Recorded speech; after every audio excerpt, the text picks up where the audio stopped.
4 वर्षाची ती. अजून तिला जगही कळलं नव्हतं. खेळण्याच्या वयात तिला वेदना काय असतात हे कळण्याची वेळ का यावी? तिच्या छोट्याशा डोळ्यात अजून स्वप्न यायची होती. तिच्या चिमुकल्या हातांनी अजून आयुष्याला स्पर्श करायचा होता. पण एका विकृत मनाने तिचं बालपण निर्दयीपणे चिरडलं. माणुसकी इतकी स्वस्त झाली आहे का? 4 वर्षाच्या लेकराकडे पाहताना या माणसाचा अंतरात्मा थरथरला नाही का? आज बातम्या येतील, 2 दिवस संताप होईल, घोषणा होतील आणि पुन्हा सगळं शांत होईल. पण त्या घरातील शांतता कधीच पूर्वीसारखी राहणार नाही. नसरापूरमध्ये जे घडलं ते संपूर्ण महाराष्ट्राला हादरवून टाकणारं होतं. एका 65 वर्षाच्या माणसाने, जो आधीच अशा गुन्ह्यात अडकलेला होता आणि जामिनावर बाहेर आला होता, त्याने या 4 वर्षाच्या चिमुकलीवर अत्याचार करून तिची हत्या केली. असे प्रकार अनेक ठिकाणी होताना दिसत आहेत. आता आपण महाराष्ट्रात पाहत आहोत, पुण्यामध्ये पाहत आहोत. लोकांचा संताप उसळला आहे, रस्ते बंद झाले आहेत, गावं बंद झाली आहेत, मोर्चे निघाले आहेत, अनेक लोकांनी आवाज उठवले आहेत. पण मोठा प्रश्न अजूनही उभा आहे की ही अशी प्रकरणं थांबत का नाहीत?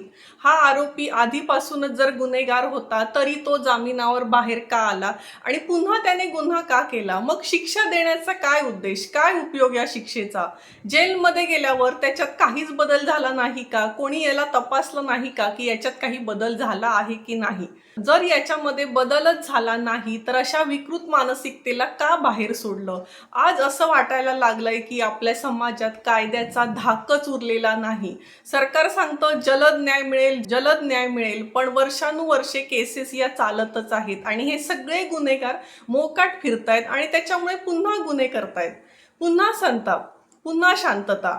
म्हणजेच काय आहे की व्यवस्था कमी पडते का? असं आपण म्हणतो की जग हे शिक्षेच्या भीतीवर चालतं, पण खरंच का हो? आज तशी भीती आहे का की गुन्हेगार आरामात जगतोय, सरकारी इतमामात राहून फुकटच्या भाकऱ्या तोडतोय?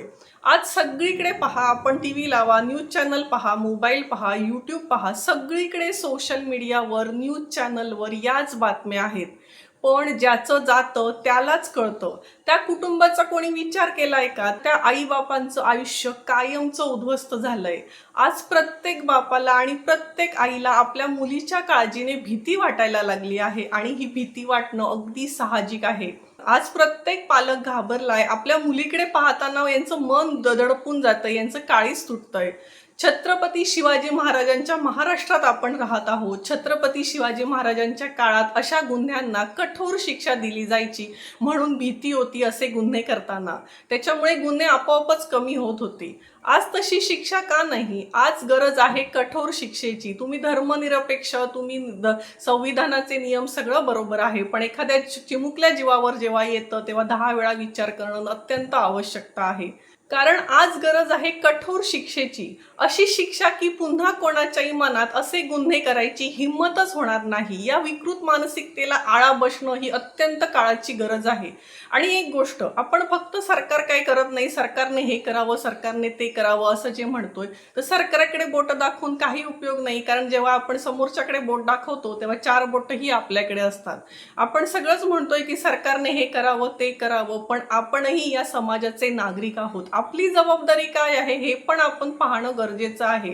आणि आपल्या मुलाची, आपल्या पाल्याची जबाबदारी 100% ही आपलीच असायला हवी.